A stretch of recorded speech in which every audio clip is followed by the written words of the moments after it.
Welcome to Wife Cheating Story. I hope you have an enjoyable and relaxing time listening. Let's get started. I sat across from Lorraine at our favorite brunch spot, the one with the big windows and the smell of fresh coffee always hanging in the air. 12 years of marriage, and there she was, sliding divorce papers across the table like they were a menu special. She had this little smirk on her face, like she'd just won something big. I didn't expect it, not the papers, not the smirk, not the way she leaned back in her chair, so sure of herself. She'd always been cunning, sure, but this was a new level, even for her.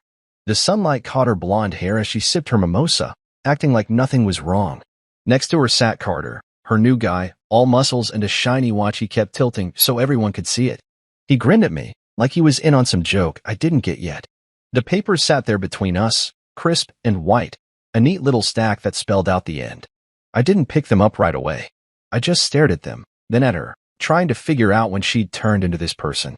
12 years, building a life, a home, memories, and she was tossing it all like it was nothing, like day-old toast you leave on the counter. I could feel the waitress hovering nearby, probably wondering why the mood at our table had gone so cold. Lorraine didn't care.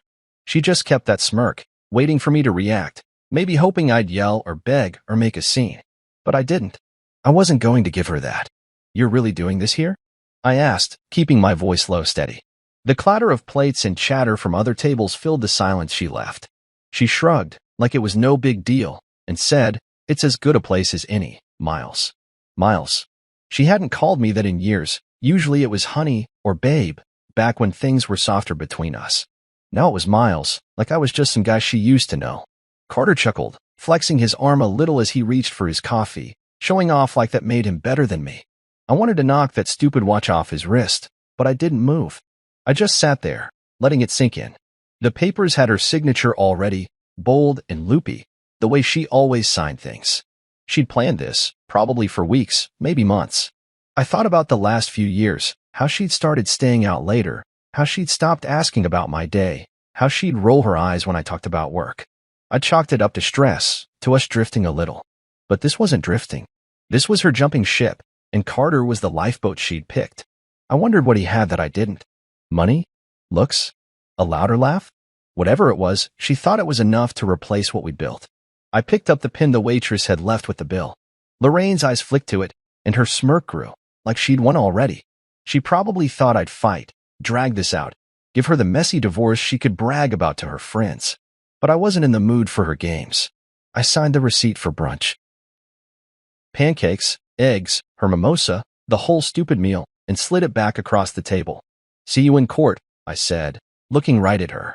No yelling, no pleading, just those 4 words. Her smirk faltered for a second, just a tiny crack, but I saw it. Carter shifted in his seat, like he wasn't sure what to do now that I wasn't playing along. I stood up, dropped some cash on the table, more than enough to cover it, and walked out. The bell above the door jingled as I left, and I could feel their eyes on my back. Outside, the air was cool, sharper than I expected, and I took a deep breath, letting it fill my lungs. I didn't look back. I didn't need to. Lorraine thought she'd caught me off guard, thought she'd humiliated me in our favorite spot. But she didn't know me as well as she thought. She never had. I'd spent years building something bigger than she could imagine, and if she wanted to walk away with Carter and his flashy watch, that was fine. She'd find out soon enough what she was really leaving behind. The street was busy, people walking past with shopping bags and dogs on leashes, living their normal Sunday mornings. I shoved my hands in my pockets and started toward my car, the divorce papers still sitting on that table in my mind. I wasn't mad, not yet. I was just awake. For the first time in a long time, I felt awake. Lorraine thought this was her move, her big play. But she didn't know the board we were playing on. Not yet. I got in my car, started the engine, and pulled out into traffic. The radio hummed something low and steady, and I let it wash over me as I drove. She wanted a fight? She'd get one. But it wasn't going to look anything like she expected. I thought about calling Jules, my best friend, the guy who'd been with me since we were kids scraping by with nothing. He'd know what to say, probably tell me to laugh it off and keep moving. But I didn't call him yet. I just drove, letting the city blur past, replaying that smirk in my head. Lorraine thought she'd won. Carter thought he'd replaced me. They were wrong. This wasn't the end of anything, not for me. It was just the beginning. And by the time they figured that out, it'd be too late. I gripped the steering wheel a little tighter and turned toward home. Time to start planning. I sat in my office the next day. The divorce papers Lorraine had served me still fresh in my mind, but I wasn't crumbling, not the way she probably hoped. The room was quiet, just the hum of the city outside my window and the soft ticking of the clock on my desk. I leaned back in my chair, staring at the ceiling, thinking about how she'd underestimated me all these years. Let her think I was just another guy she could bleed dry in a courtroom, some boring strategist who shuffled money around and called it a living. That's what she'd always said. Anyway, half teasing, half serious, like my work was some dull game she didn't care to understand. If only she knew how much power I really held, how deep the roots of my world went. She'd picked the wrong fight this time. The truth was, I owned a lot more than she realized.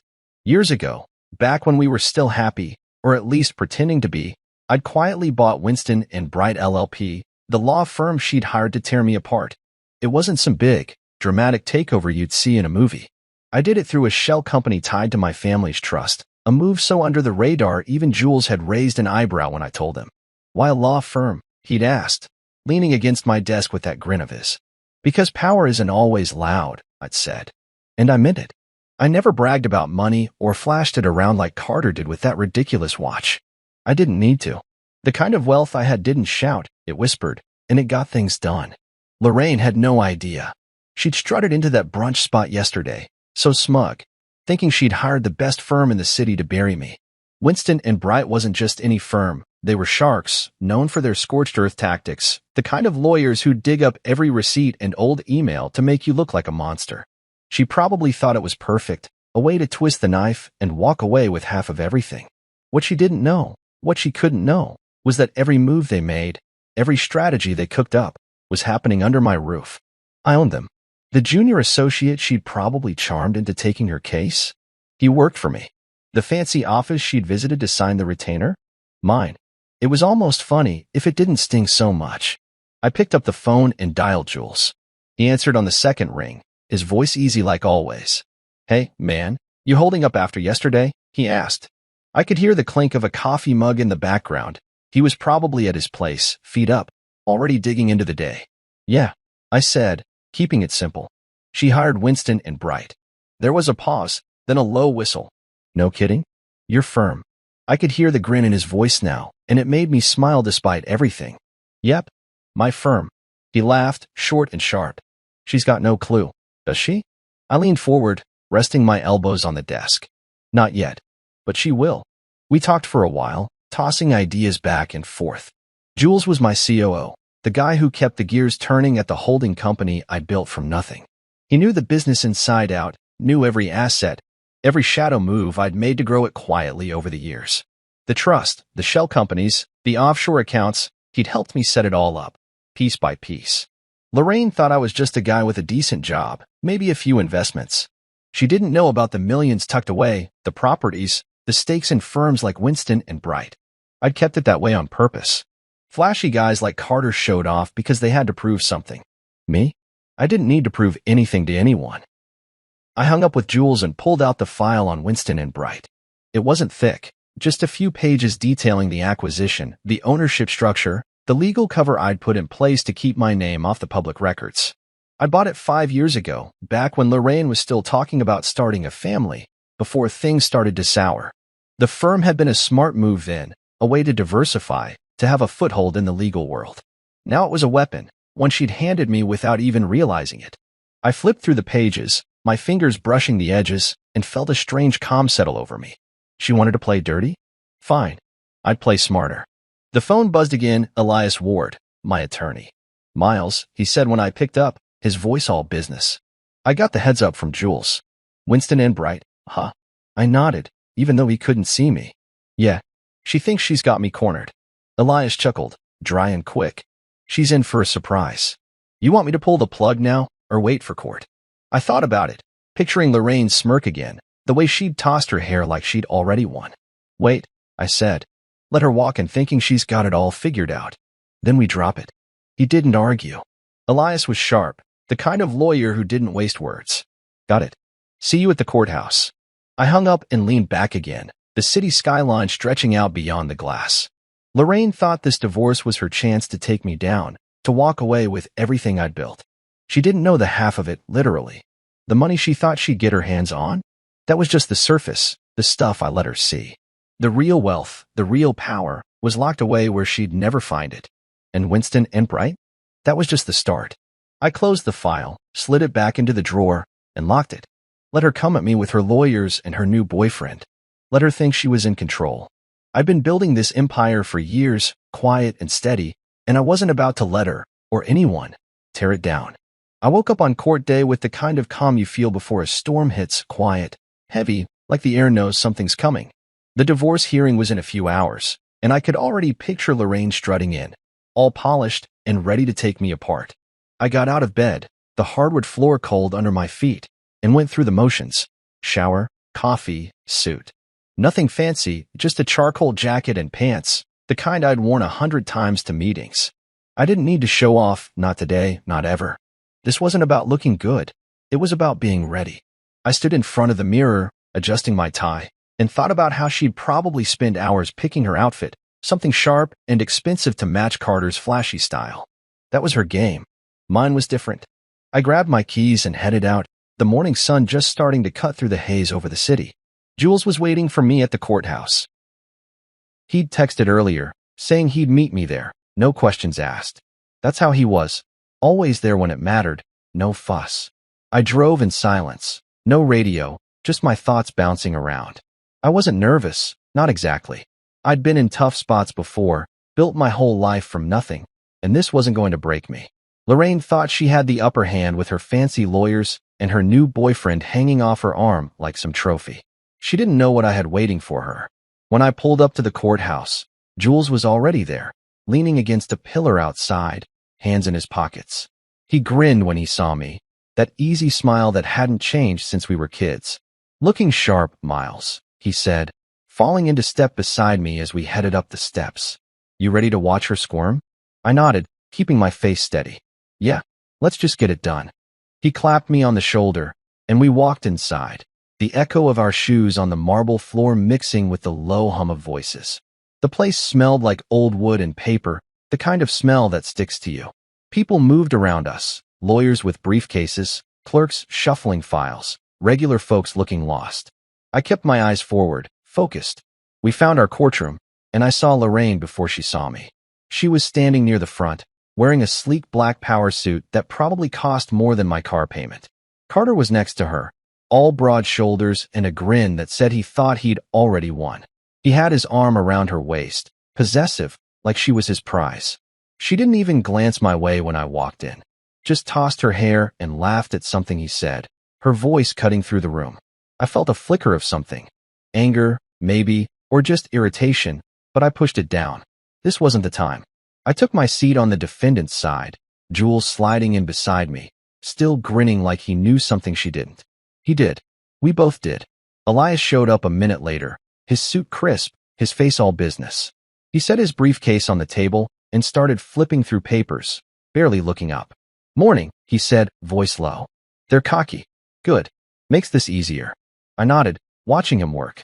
Elias was the best, sharp, no nonsense, the kind of guy who could cut through a lie with one question. I'd hired him years ago for a business deal, and now he was here, ready to turn Lorraine's plan inside out. He didn't care about the drama, just the facts, and that's what I needed today. Across the aisle, Lorraine's lawyer, a young guy named Braden Kell, was fussing with his notes, adjusting his tie like he was about to give a speech to a stadium. He had that eager look, like he thought this was his big break. Lorraine must have picked him because he was hungry, the type who'd fight dirty just to prove himself. She leaned over and whispered something to him, her hand brushing his arm, and he nodded, all puffed up. Carter sat back in his chair, legs spread wide, like he owned the place. I almost laughed. They had no idea what was coming. The bailiff stepped forward, his voice booming through the room.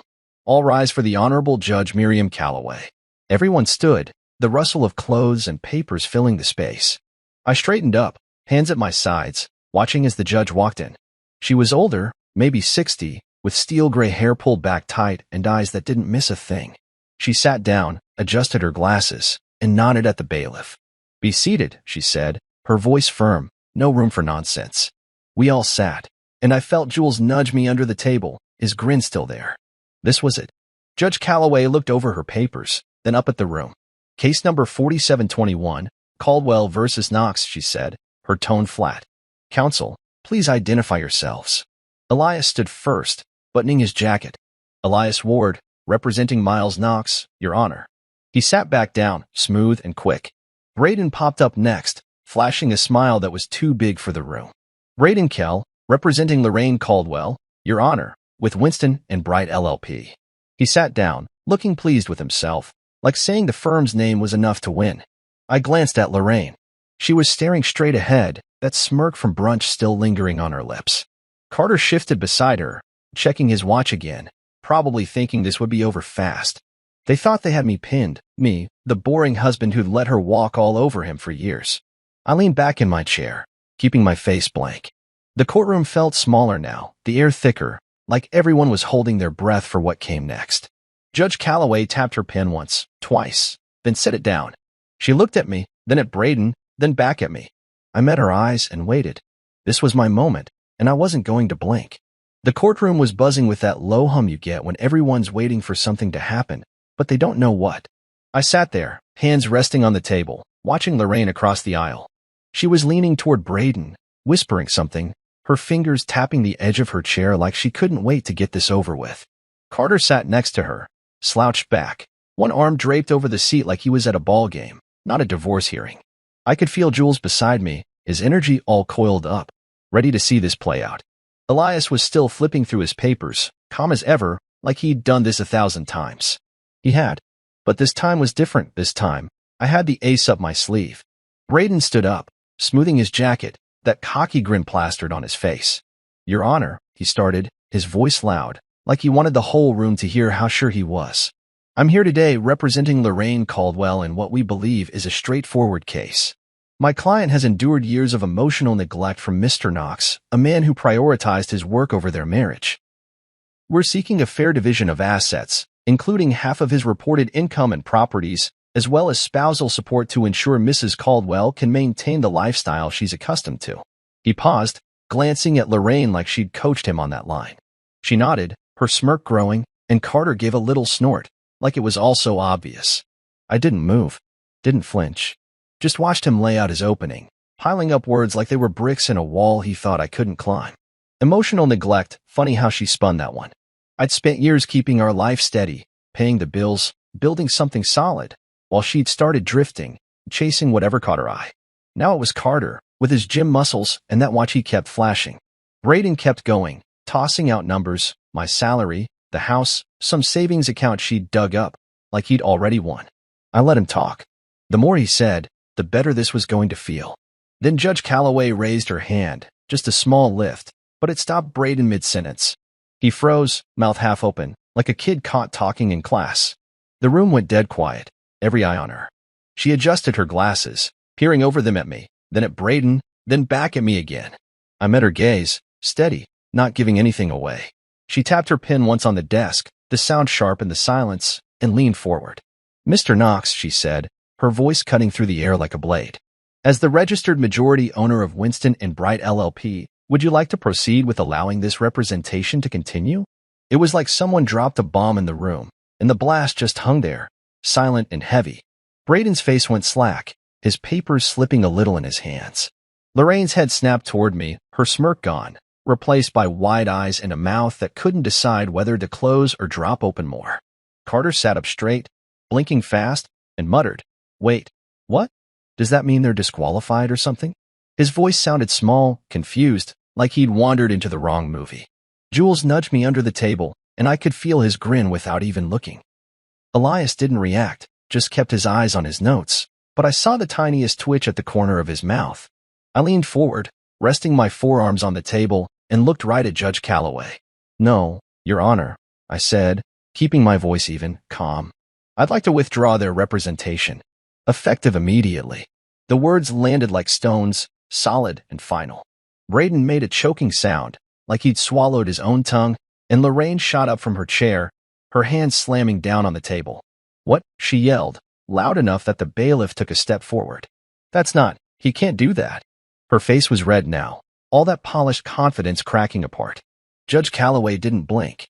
She just turned her head slightly toward Lorraine, those sharp eyes locking on her. "Mrs. Caldwell, sit down," she said, her tone flat but firm. Lorraine hesitated, then dropped back into her seat, glaring at me like she could burn a hole through my skull.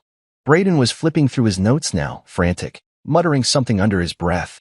Carter leaned over to Lorraine, whispering, "What's he talking about?" "He owns them." She didn't answer, just kept staring at me, her chest rising and falling fast. I sat back, letting the moment sink in. I could have told her years ago about Winston and Bright, about how I bought it quietly, tucked it into my holdings like a card I didn't need to play yet. But I didn't. I never bragged, never flaunted it.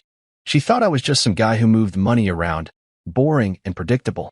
Now she was finding out the hard way that I'd been playing a bigger game all along. Judge Calloway tapped her pen again, looking at Braden. "Counselor, do you have anything to say?" He stammered, pushing his hair back with a shaky hand. Your Honor, this is highly irregular. I wasn't informed. My firm didn't disclose." She cut him off with a look. "Mr. Kell, your firm's ownership isn't my concern. Mr. Knox has the legal right to terminate representation as the majority stakeholder, provided it aligns with ethical standards. We'll address that shortly. For now, I suggest you sit down." Braden sank into his chair, looking like a kid who just lost his lunch money. The room stayed quiet, everyone waiting for what came next. Lorraine's eyes were still on me, burning with questions she didn't dare ask out loud yet. Carter shifted, uncomfortable, like he was starting to realize he'd picked the wrong team. I didn't smile, didn't gloat, just sat there, letting them stew.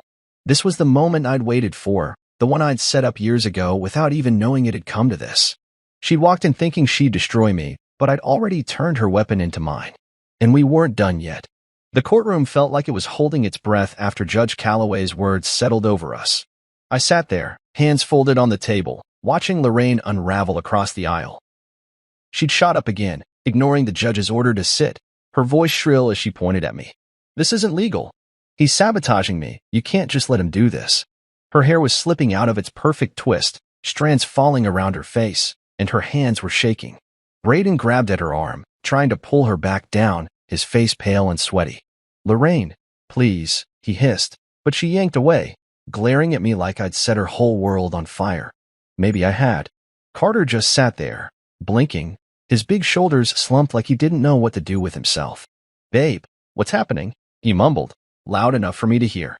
She didn't answer, just kept staring at me, her chest heaving, her eyes wild. I didn't move, didn't say a word. I just looked back at her, calm and steady, letting her feel the weight of what she'd walked into.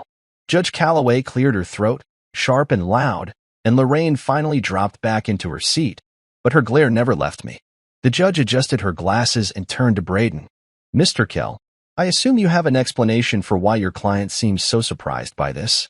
Braden fumbled with his papers, his tie crooked now, his confidence gone. "Your Honor, Mrs. Caldwell wasn't aware of Mr. Knox's ownership. Neither was I. There's been no disclosure, no conflict check." That Judge Calloway cut him off, her voice like steel. "That's your firm's problem, not mine. Mr. Knox has the right to withdraw representation as the majority owner, provided it doesn't breach ethical constraints. Let's address that now." She flipped a page in front of her, scanning it quick. Mrs. Caldwell's intake form with Winston and Bright. Did she disclose her prior relationship with the defendant? Braden froze, his mouth opening and closing like a fish out of water. Lorraine snapped her head toward him, her voice low but furious. "What's she talking about?" "I told you everything." He swallowed hard, turning to her. "You said, you didn't mention he owned the firm. You just said you were married to him." Lorraine's face went white, then red again. "I didn't know he owned it. How was I supposed to know that?" Her voice cracked, and Carter shifted in his seat, looking at her like she'd just grown a second head. Judge Calloway didn't flinch. She just kept her eyes on Braden. "So she failed to disclose a potential conflict, and your firm failed to identify it. That makes this simple. Representation is disqualified due to the omission on the intake form. Mr. Knox's withdrawal stands." She tapped her pen once, final, like a hammer hitting a nail. Lorraine exploded again, slamming her hands on the table. "I didn't lie. I picked your firm because it was the best, not because of him. He's twisting this. He's cheating." The bailiff took another step forward, but Judge Calloway waved him off, her face hard. "Mrs. Caldwell, control yourself, or I'll have you removed." I leaned back in my chair, feeling Jules nudge me again, his grin wide now. Elias scribbled something on his notepad, still cool as ice. Across the aisle, Lorraine was falling apart, and I could see it in her eyes. She was starting to realize she'd misjudged me, bad. She'd picked Winston and Bright because she thought it was some big, unbeatable machine that had crushed me in court. She didn't know it was mine, didn't know I'd bought it years ago, back when she was still smiling at me across the dinner table. I'd never told her, not because I was hiding it, but because I didn't need to. She'd always laughed at my boring work, never asked about the details. Now those details were biting her back. Braden tried to recover, standing up again, his voice shaky. Your Honor, this puts my client at a severe disadvantage. We request a continuance to secure new counsel. Judge Calloway didn't even look at him, just kept writing something. Request noted. But Mrs. Caldwell chose her representation, and she'll live with the consequences of that choice today. We proceed with what's on the table. Braden sank back down, defeated, and Lorraine turned to me, her voice low and venomous. You planned this, didn't you? You set me up. I met her eyes, kept my face blank. No, Lorraine. You set yourself up. It was the first thing I'd said since the bombshell dropped, and it hit her like a slap. She flinched, then turned away, muttering something to Braden I couldn't hear. Carter leaned over again, whispering, So what now? She's got no lawyer. Lorraine shoved him back, snapping, Shut up, Carter. He recoiled, looking lost, and I almost felt bad for him. Almost. The judge moved on, calling Elias up to present my side. He stood, smooth and steady, laying out a simple defense. Our marriage had ended. I'd provided for her, and her claims of neglect were exaggerated. No fireworks, just facts. Lorraine didn't have much to fight back with now, not without Braden scrambling beside her. I watched her the whole time, saw the panic creeping in, the way her hands twisted together in her lap. She'd walked in here thinking she'd walk out with half my life in her pocket. Now she was stuck. No lawyer, no plan, just her and Carter staring at a wall they couldn't climb. When Elias sat down, Judge Calloway looked at Lorraine. Mrs. Caldwell, you're welcome to represent yourself for the remainder of this hearing, or we can adjourn after Mr. Knox's counsel finishes. Your call. Lorraine didn't answer right away, just glared at me, then at the judge, then back at me. Finally, she muttered, I need time. The judge nodded. Very well. Hearing adjourned until tomorrow, 9 a.m. Get your house in order. She banged a gavel, and the room exhaled. I stood up, buttoning my jacket, and Jules clapped me on the back. That was beautiful, man, he said, laughing low. I didn't smile, just nodded and headed for the door. Lorraine was still sitting there as I passed, her eyes burning into me. I didn't look back. She'd figure out soon enough that this wasn't sabotage, it was just me playing the hand I'd been holding all along. I walked out of the courtroom with Jules at my side, the echo of Judge Calloway's gavel still ringing in my ears. The hallway was busy, people shuffling past, lawyers barking into phones, clerks hauling stacks of files, but it felt like the world had slowed down just for me. Lorraine was back there, scrambling, probably yelling at Braden or Carter or anyone who'd listen, but I didn't care. I'd done what I needed to do, flipped her whole game upside down, and now she was stuck. No lawyer, no plan, just her own mess staring her in the face. Jules nudged me as we hit the stairs, his voice low and amused. She's gonna lose it out there, man. You see her face when the judge shut her down. I nodded, keeping my eyes forward. Yeah, she didn't see it coming. Outside, the air was crisp, the kind of March chill that wakes you up. I stopped on the courthouse steps, hands in my pockets, and took a deep breath. Jules leaned against the railing, grinning like a kid who just won a bet. What's next? She's got no one to fight for her now, think she'll cave. I shrugged, watching cars roll by on the street below. Maybe. Depends how stubborn she wants to be. He laughed, short and sharp. Stubborn's her middle name. But she's got no moves left. You've got her cornered. He was right. Lorraine was out of options. After Judge Calloway disqualified Winston and Bright, she tried calling other firms right there in the courthouse lobby. I'd seen her on her phone as I walked out, pacing, her voice rising with every word. But word travels fast in this city. No decent lawyer was going to jump into a case that had just blown up like that, not with her screaming at staff and Carter heckling the bailiff like some drunk fan at a game. She dug her own hole, and now she was standing in it, alone. I almost felt bad for her. Almost. Back at my office, I sat down with Elias to figure out the next step. He was already at the table when I got there, his jacket off, sleeves rolled up, a cup of coffee steaming in front of him. She's got until tomorrow morning, he said, not looking up from his laptop. But she's not going to find anyone good in that time. Best she'll get is some bottom feeder who'll take her money and flail. I sat across from him, loosening my tie. What's our play? He tapped a few keys, then slid a folder over to me. We offer her a settlement. Clean, simple, fair. She signs, we're done. She fights, she loses more. I opened the folder, numbers, terms, a breakdown of what I was willing to give her. It wasn't half, not even close, but it was enough to keep her quiet, let her walk away with something. The house, some cash, a little piece of what she thought she deserved. The real stuff, my holdings, the trusts, the offshore accounts, that was untouchable, locked up where she'd never find it. Elias leaned back, sipping his coffee. She'll hate it, but she's got no leverage. Judge Calloway's already pissed. She threatened sanctions if Lorraine wastes more time tomorrow. I nodded, flipping through the pages. Think she'll take it? He smirked, just a little. She won't want to. But she's not stupid. Once she calms down, she'll see it's her only out. I closed the folder and slid it back. Draft it up. Let's get it to her today. Elias didn't argue, just got to work, his fingers flying over the keyboard. I stood and walked to the window, looking out at the city stretching below. This was it, the end of 12 years wrapped up in a few sheets of paper. It didn't feel like a win, not yet. Just a step.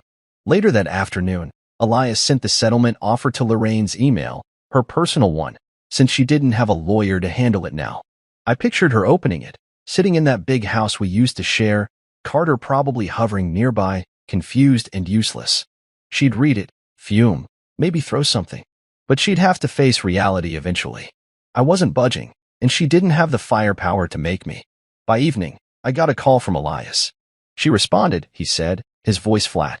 Says it's insulting, wants double. I told her no dice, take it or see us in court tomorrow. I wasn't surprised. Lorraine always pushed, always wanted more. What did she say to that? I asked, leaning against my desk. Elias chuckled, dry and quick. She hung up, but she's rattled. Give her a few hours, she'll crack. I hung up and poured myself a glass of water, staring at the bubbles rising in it. She could fight all she wanted, but the clock was ticking, and Judge Calloway wasn't playing games. Sanctions meant fines, maybe worse, and Lorraine didn't have the cash to throw around like that, not without me. The next morning, I was back in the courtroom, Jules beside me, Elias at the table. Lorraine walked in late, no lawyer, just Carter trailing behind her like a lost puppy. She looked tired, dark circles under her eyes, her suit wrinkled, like she hadn't slept. Judge Calloway didn't waste time. Mrs. Caldwell, I assume you're representing yourself? Lorraine nodded, her jaw tight. Yes, Your Honor. The judge raised an eyebrow. Very well. Mr. Ward, proceed. Elias stood, laying out the settlement offer again, calm and clear. Lorraine tried to interrupt, rambling about how I'd tricked her, how it wasn't fair, but Calloway shut her down fast. Enough, she said, her voice like a whip. You've had time to prepare. This isn't a soap opera. Accept the offer, or we move forward, and I'll be adding sanctions for delaying my docket. Lorraine went quiet, her hands clenched, and I saw the fight drain out of her. She signed the papers, her pen scratching hard against the page, her face bitter and furious.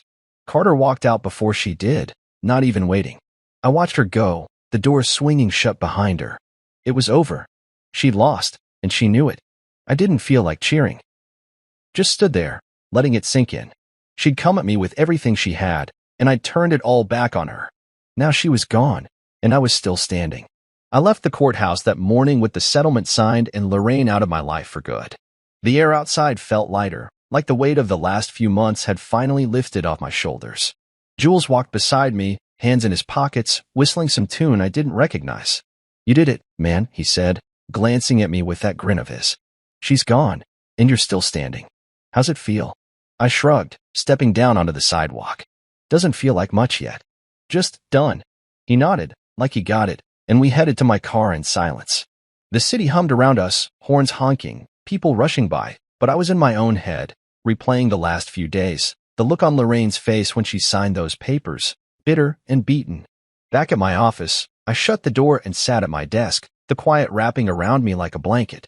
The case file was still there, a thick stack of papers Elias had left behind. I pulled it over and flipped it open, not sure why, just needing to see it one last time. Lorraine had tried everything, dug up old text messages where I'd said I'd be late from work, bank records from accounts she thought were the whole story, anything she could twist into emotional neglect. I read through a few dry, short messages about meetings and deadlines, stuff she'd ignored back then, but now tried to use against me. It was almost funny how desperate she'd gotten, but it didn't matter. Those were just the decoys, the surface stuff I let her see. The real assets, the millions, the properties, the stakes in firms like Winston and Bright were buried deep, locked in blind trust with Jules running the show. She never had a chance. I closed the file and leaned back, staring out the window at the skyline. The sun was dipping low now, painting the buildings gold and orange.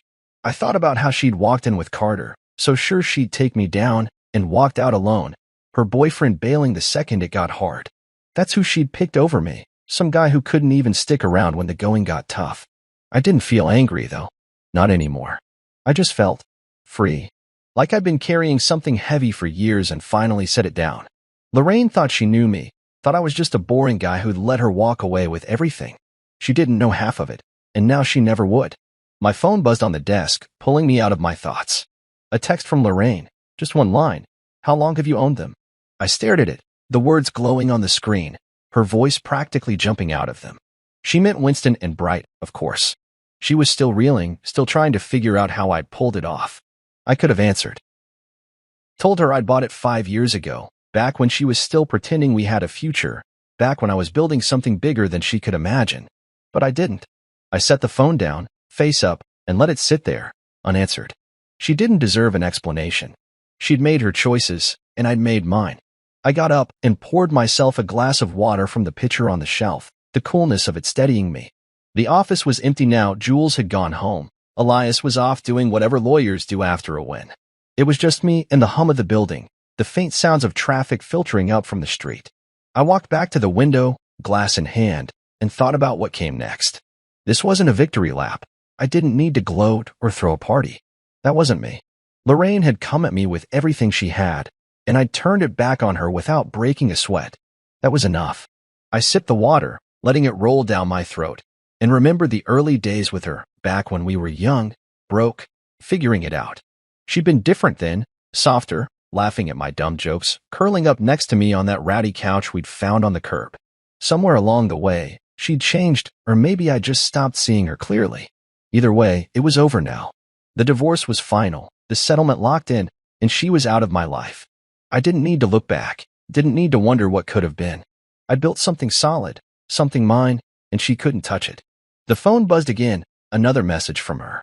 I didn't check it, just turned it face down and left it there. Whatever she had to say, it didn't matter anymore.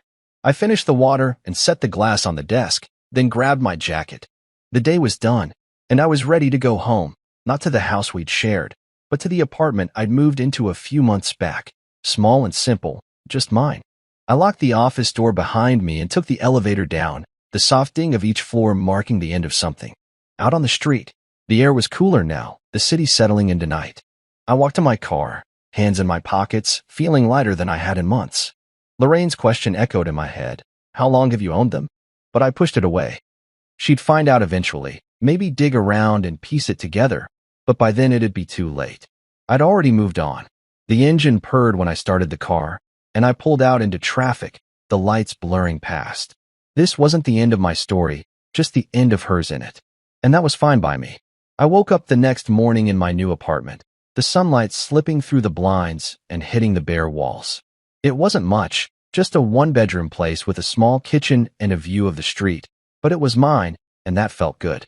No trace of Lorraine here, no echoes of her voice or her stuff cluttering up the space. I got out of bed, the floor cool under my feet, and made coffee, the machine gurgling as I stood there in sweatpants and a t-shirt. The divorce was done, the papers signed, and now it was just me. I didn't feel like celebrating, not the way Jules probably expected, with drinks and loud laughs. That wasn't my style. I just wanted to keep moving, keep building. I took my coffee to the table, a little wooden thing I'd picked up cheap, and sat down, staring out the window. The city was waking up, cars rolling by, people heading to work. I thought about the last few days, the courtroom, Lorraine's meltdown, the way she'd signed that settlement with her jaw tight and her eyes spitting fire. She'd lost, and I'd walked away whole. But it didn't feel like a big win, not yet. It was more like a door closing, quiet and final, leaving me on this side with a clean slate. I sipped the coffee, strong and black, and let that sink in. A clean slate. I could do anything now. By noon, I was at the office, sitting with Elias and Jules in the conference room. The air smelled like printer ink and the sandwiches we'd ordered in.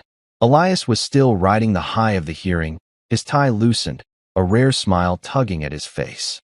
"We should have seen her face when you pulled the plug on Winston and Bright," he said, leaning back in his chair. "Priceless." Jules laughed, biting into his turkey sub. "She thought she had you, man. Thought she'd walk out with your whole life in her purse." I nodded, picking at my own sandwich. Yeah, she didn't know what she was up against. We talked business after that, real business, not just the divorce mess. I'd been thinking about the firm, Winston and Bright, ever since the hearing. It was mine, sure, but it didn't feel right keeping it under that name, tied to the old guard and Lorraine's failed play. "I want to rename it," I said, looking at Elias. "Knox and Rivera. Clean it up, shift the focus." He raised an eyebrow, setting his coffee down. "You serious? That's a big move." Jules grinned, leaning forward. "Hell yeah, he's serious. My name on a law firm? I'm in." I smirked a little. First time I'd felt like smiling in days. It's not just about the name. We take it into tech litigation, philanthropy cases. Make it ours. Elias didn't argue, just nodded, already thinking it through. I like it. Fresh start, new direction. I'm in too. I promoted him to partner right there, no hesitation. He'd earned it, sticking with me through the chaos, turning Lorraine's attack into nothing. We shook hands, and Jules clapped us both on the back, laughing. Knox and Rivera. Sounds like a powerhouse already. It did. It felt right, something solid, something I could build on, with the two guys I trusted most. We spent the afternoon sketching it out, new branding, new cases, a quiet nod to where we'd started, me and Jules, scraping by with nothing but big ideas. Later that week, Lorraine texted again. I was at my desk, going through emails, when it popped up. "I'm sorry, Miles. I didn't mean for it to get this bad." I stared at it, the words sitting there like they wanted something from me. An apology after everything she'd pulled. I didn't feel angry, though. Didn't feel much at all. She'd made her choices, Carter, the divorce, the courtroom tantrums, and I'd made mine. I didn't owe her a response, didn't owe her anything. I deleted the message and kept working, the hum of the office filling the silence. The days turned into weeks, and I settled into the new rhythm. Knox and Rivera took shape. Elias brought in a tech startup case, some small company fighting a patent grab by a bigger fish, and we won it clean. I like that, helping the little guy, the ones who reminded me of myself way back when. I started spending less time at the office, though, letting Jules and Elias steer the ship. I needed space, time to figure out who I was without Lorraine's shadow hanging over me.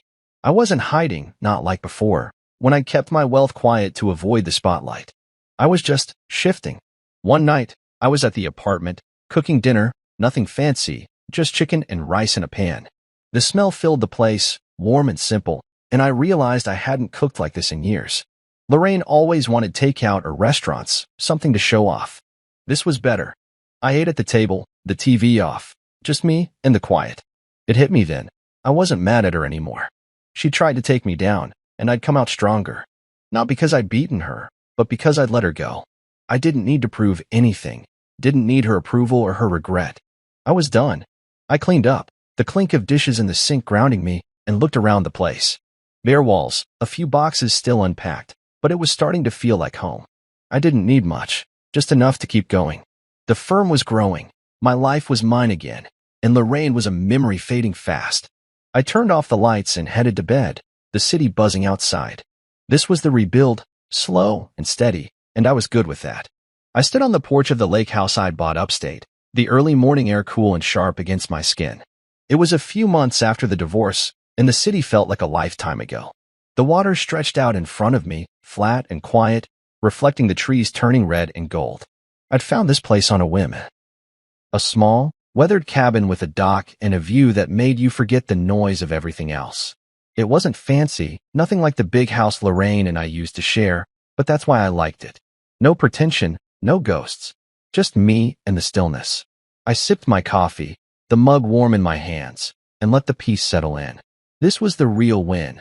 Not the courtroom, not the settlement, just this.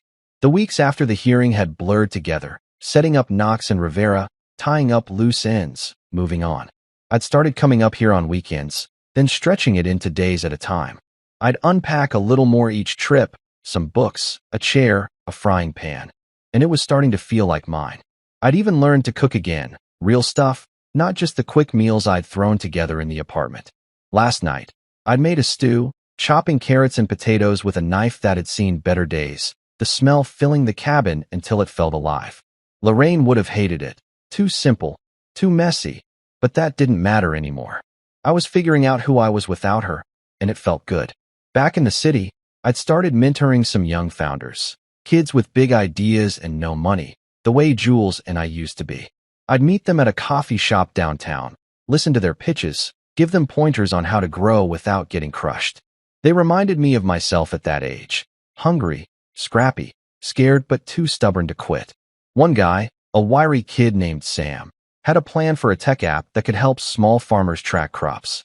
I hooked him up with Elias for the legal side, gave him a little seed cash from my own pocket. Watching him light up, talking fast about his next steps, made me feel something I hadn't in a while. Useful, maybe even proud. I wasn't hiding anymore, wasn't keeping everything locked up tight. I was living. I set the mug down on the railing and walked to the edge of the dock, the boards creaking under my boots.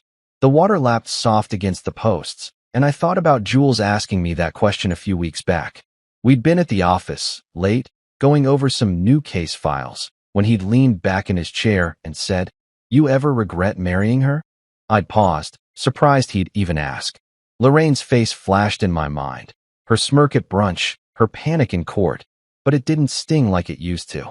No, I told him, meeting his eyes. She showed me exactly who I didn't want to become.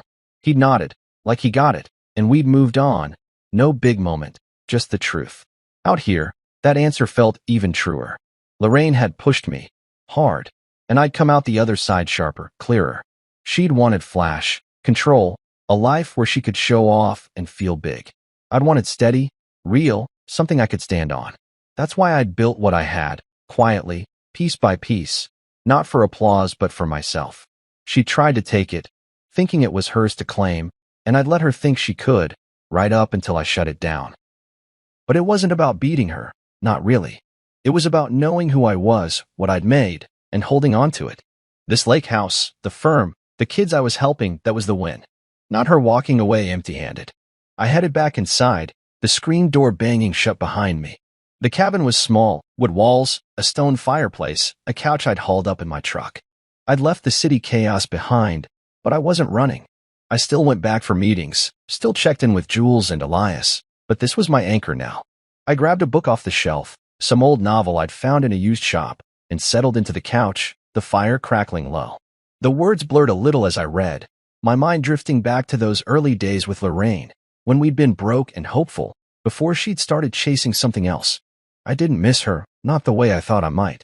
I missed the idea of us, maybe, but that was long gone. Later, Jules came up for the weekend. He pulled in Saturday afternoon, his car kicking up dust on the dirt road, and hopped out with a six-pack and a grin. "Nice spot," he said, looking around as we sat on the porch. "You going hermit on me?" I laughed, cracking open a beer. "Nah, just breathing." We talked about the firm. Knox and Rivera was picking up steam, more cases, a reputation that was starting to turn heads. He asked if I'd heard from Lorraine, and I shook my head. Not since that apology text. "She's done." He nodded, sipping his beer. "Good. You don't need that noise." We stayed out there till the sun dipped below the trees, the lake going dark and still. Jules was right. I didn't need the noise. I'd spent years building in the shadows, keeping it quiet, and now I could step into the light on my terms. The real win wasn't the money or the firm or even outsmarting Lorraine. It was this clarity, peace, a life that fit. I leaned back in my chair, the night settling in, and felt whole. That was enough. I sat in the back of a courtroom a year later, the wooden bench hard under me, the air thick with that familiar smell of old paper and tension. It wasn't my case this time, just a wrongful termination suit, some single mom named Tara going up against a big corporation that had fired her for no good reason. She had Elias representing her, and I'd come to watch, quiet, keeping to myself. The room was half full, lawyers, a few reporters, regular folks like me who didn't stand out. I leaned back, arms crossed, and watched Elias work. He was sharp as ever, laying out Tara's story, how she'd been let go after asking for time off to care for her sick kid, how the company tried to bury her with paperwork and lies. She sat there, small but steady, her hands folded tight in her lap. The hearing went fast. Elias had the evidence locked down, emails, timestamps, a manager's slip-up in a deposition, and the other side didn't have much to fight back with. The judge, a younger guy with a tired face, ruled quick. Tara won, full back pay, and her job if she wanted it. She didn't smile, not right away, just nodded, like she couldn't believe it was real. I stayed in my seat as the room started to clear, watching her shake Elias's hand, her voice soft but strong. "Thank you," she said, then turned and saw me. She walked over, hesitant, her eyes searching mine. "You're Mr. Knox, right? Elias said you made this possible." I nodded, keeping it simple. "Just helped out where I could." She smiled then, small but real. "Thank you," she said again, and headed out, her steps a little lighter. I stayed there a minute, letting the quiet sink in. Elias came over, loosening his tie. "Good day," he said, sitting next to me. She deserved that win. I agreed, watching the last few people file out. "Yeah, glad we could do it." He didn't push, just sat there with me, the courtroom emptying around us. This was what Knox and Rivera was now. Cases like Tara's, people who needed a hand, not just big clients with deep pockets. It felt right, like the firm was finally what I'd wanted it to be. I'd started it with Jules years ago, built it quiet and steady, and now it was something more. Not loud, not flashy, just solid. I thought about Lorraine as I sat there, how she'd come at me in this same kind of room, thinking she'd tear me down. She'd walked in with her smirk and her fancy lawyers, so sure she'd walk out with half my life. But I'd already won before she even stepped through the door.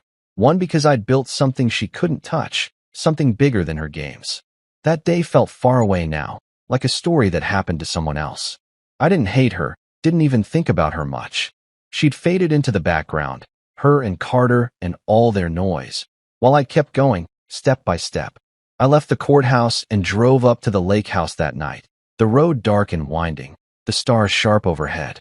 The cabin was waiting for me, same as always, wood walls, the faint smell of pine, the couch I'd worn in over months of quiet nights. I dropped my keys on the table and started a fire, the crackle filling the silence. It had been a year since the divorce, a year since I'd turned her attack into my freedom, and I'd spent it building something new. The firm, the mentoring, this place. It was all mine, shaped by my hands, not hers. I didn't need to prove anything to anyone, didn't need the world to know my name. Tara knew, Sam the tech kid knew, Jules and Elias knew. That was enough. I grabbed a beer from the fridge and sat by the fire, the warmth seeping into me. The lake was out there, dark and still, a mirror for the sky. I thought about how I'd gotten here, from nothing, scraping by with Jules, to this. Lorraine had been part of it, sure, but she'd never understood it. She saw money, status, things to show off. I saw roots, something to stand on. That's why I'd bought Winston and Bright all those years ago, why I'd tucked my wealth away in trusts and shells. Not to hide, but to protect, to make sure no one could take it from me. She tried, and I'd let her think she could, right up until I pulled the rug out. The fire popped, sending sparks up the chimney, and I took a sip of the beer, cold and bitter. I didn't regret her, not the way people might expect. She pushed me to see what I was made of, forced me to draw a line and hold it. Without her, maybe I'd still be coasting, letting life happen. Now I was here, in this cabin, with a firm that mattered and a life that fit. Full circle, back to me, but better. I didn't need her to lose for me to win. I'd won by letting her go, by building something she couldn't break. I finished the beer and set the bottle down, leaning back into the couch. The night stretched out, quiet and deep, and I felt it, liberation, real and simple. Not many people knew who I was, not the full story. Not the kid who'd started with nothing, not the guy who'd outsmarted his ex in a courtroom, not the man sitting here now, whole and free. And that was how I liked it. I closed my eyes, the fire's glow warm on my face, and let the peace take over. She'd come to court thinking she'd destroy me, but I'd already won before she even walked through the door.